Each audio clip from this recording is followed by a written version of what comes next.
Assalamualaikum warahmatullahi wabarakatuh. Gimana kabar sahabat dan adik-adik sekalian? Semoga tetap sehat, sukses, dan bahagia selalu. Bagi sahabat dan adik-adik yang baru pertama kali mengunjungi channel saya ini, saya ucapkan selamat datang. Mudah-mudahan channel yang saya buat ini bermanfaat. Dan bagi sahabat dan adik-adik yang belum subscribe channel ini, maka perhatikan tulisan subscribe. Apabila masih berwarna merah, maka segera diklik. Klik pula gambar lonceng yang ada di sampingnya, sehingga sahabat dan adik-adik sekalian nantinya akan menerima notifikasi atau pemberitahuan apabila ada informasi terbaru, ada materi terbaru dari Mas Darwoto channel ini. Dan bagi sahabat dan adik-adik yang sudah subscribe channel ini, saya ucapkan banyak-banyak terima kasih.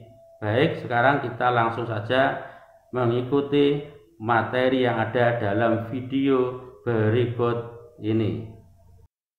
Anabolisme merupakan bagian dari metabolisme. Video saya yang pertama sudah menjelaskan tentang enzim, kemudian video yang kedua tentang respirasi aerob dan anaerob. Nah, sekarang video yang ketiga ini akan saya jelaskan, yaitu tentang anabolisme atau merupakan reaksi penyusunan atau pembentukan. Nah, anabolisme yang saya bahas kali ini nanti ada dua. Yang pertama adalah fotosintesis, yaitu merupakan reaksi penyusunan senyawa-senyawa sederhana menjadi senyawa-senyawa kompleks yang merupakan senyawa organik dengan menggunakan energi dari cahaya. Secara sederhana, reaksinya adalah sebagai berikut, yaitu 6 karbon dioksida bereaksi dengan 12 molekul air dengan bantuan energi cahaya atau cahaya matahari dan dengan bantuan klorofil, sehingga nanti menghasilkan 1 molekul C6H12O6, yaitu amilum atau karbohidrat, plus 6 oksigen dan 6 H2O. Nah, kemudian reaksi fotosintesis ini tempatnya adalah pada kloroplas. Kita perhatikan struktur kloroplas ini memiliki membran rangkap, yaitu membran luar dan membran dalam. Kemudian yang kedua juga memiliki tilakoid. Ini merupakan membran yang berisi klorofil dan pigmen-pigmen yang bersifat fotosintetik. Jadi seperti ini namanya tilakoid. Nah, kemudian grana. Grana itu adalah tumbukan dari tilakoid. Jadi kalau satu ini tilakoid, kalau tumbukannya namanya grana. Nah, seperti ini. Ini tumbukan ini merupakan grana. Ini merupakan tempat reaksi terang. Kemudian stroma itu merupakan cairan koloid yang berada di luar tilakoid yang mengandung enzim-enzim dan bahan-bahan kimia. Ini nanti merupakan tempat reaksi gelap. Kemudian juga mengandung ribosom dan DNA. Nah, reaksi fotosintesis ini dibagi dua. Yang pertama reaksi terang. Mengapa dikatakan reaksi terang? Karena reaksi ini harus ada cahaya. Kalau tidak ada cahaya, maka reaksi ini tidak bisa terjadi. Kemudian terjadi pada tilakoid. Nah, ini terjadi pada tilakoid atau pada grana. Kemudian terjadi fotolisis air atau penguraian air sehingga terbentuk oksigen. Hasilnya adalah oksigen, ATP, dan NADPH. Untuk selanjutnya nanti ATP dan NADPH ini akan digunakan pada reaksi gelap.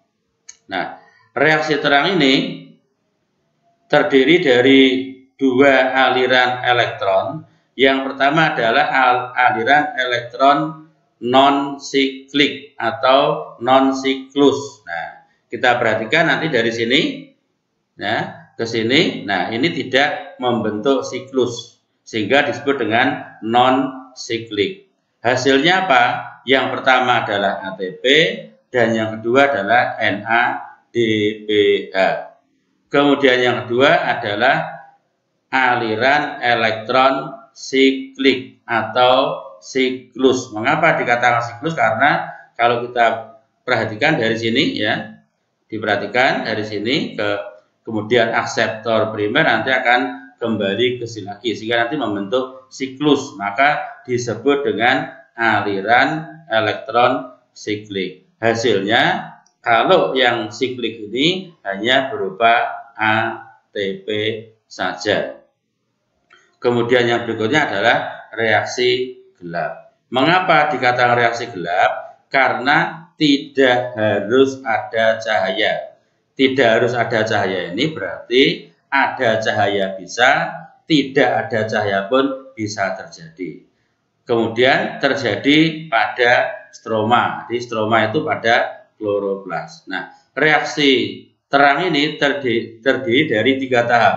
Yang pertama adalah tahap fiksasi, yaitu CO2. Nah, ini CO2 nanti diikat oleh RUBP sehingga menjadi PGA. Jadi fiksasi CO2 diikat oleh RUBP sehingga menjadi PGA. Nah, terbentuk PGA seperti ini.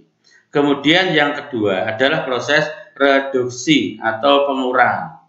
Nah, reduksi ini terjadi ketika PGA ini nanti terbentuk ini, jadi G3P atau disebut dengan PGAL. Jadi perubahan PGA menjadi PGAL inilah nanti yang disebut dengan proses reduksi. Jadi PGAL atau G3P ini merupakan fosfogliserdaldehyde. Nah, ini juga membutuhkan energi. Energi ini berasal dari reaksi terang tadi, yaitu berupa ATP, adenosin trifosfat nanti dirubah menjadi ADP, adenosin difosfat. Kemudian NADPH menjadi NADP. Kemudian regenerasi. Regenerasi ini pembentukan kembali RUBP. Nah, kita perhatikan setelah terbentuk PGAL, di PGAL atau G3P ini, PGAL ini nanti untuk mensintesis atau membentuk glukosa. Bisa juga fruktosa yang nantinya glukosa ini nanti bisa menjadi amilum.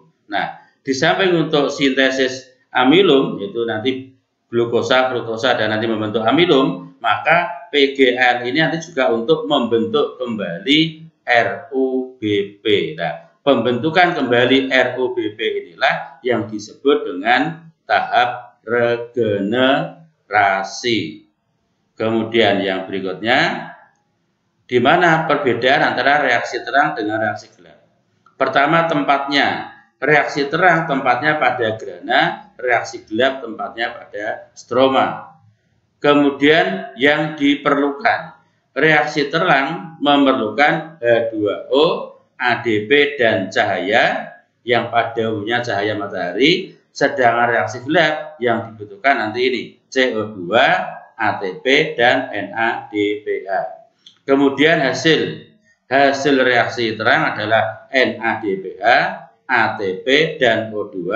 Sedangkan reaksi gelap berupa gliseraldehyde 3-fosfat, yaitu nanti berupa glukosa atau amilum, atau bisa berupa fruktosa, dan juga nanti ADP dan NADP+.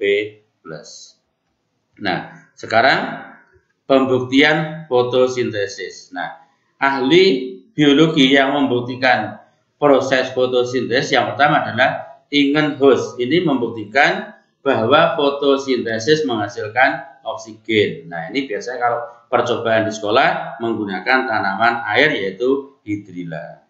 Kemudian yang kedua adalah percobaan Angelman.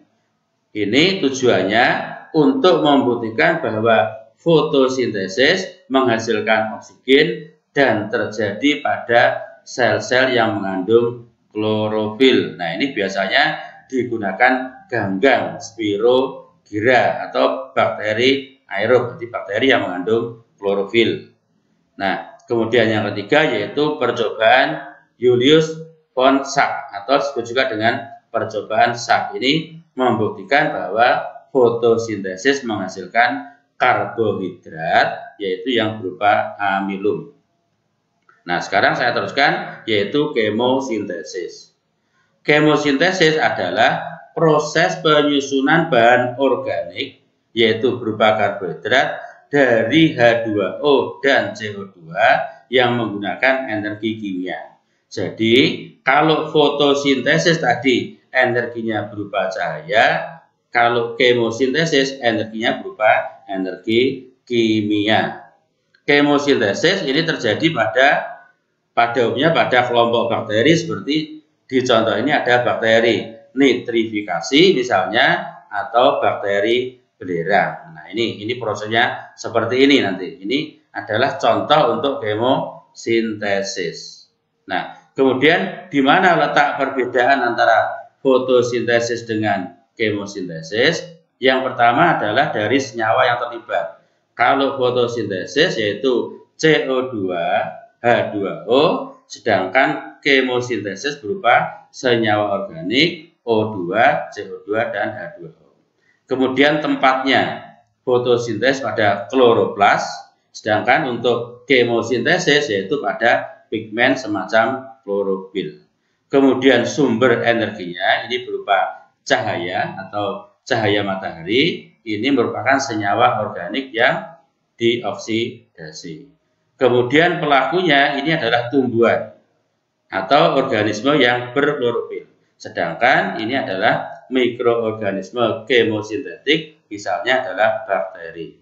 Kemudian hasilnya untuk fotosintesis berupa karbohidrat sederhana, misalnya tadi fruktosa, glukosa, ya, dan tadi hasilnya amilum. Nah, kalau ini hasilnya adalah karbohidrat sederhana atau senyawa-senyawa yang lain. Ini barangkali nanti ada pertanyaan, silahkan tulis pada kolom komentar yang ada di bawah video ini. Demikian yang bisa saya sampaikan, mudah-mudahan bermanfaat. Ada kurang lebihnya mohon maaf, dan sekiranya video ini baik, bagus, dan bermanfaat, maka silahkan share, silahkan bagikan kepada teman-teman dan rekan-rekan, sahabat, dan adik-adik sekalian. Saya akhiri, wassalamualaikum warahmatullahi wabarakatuh.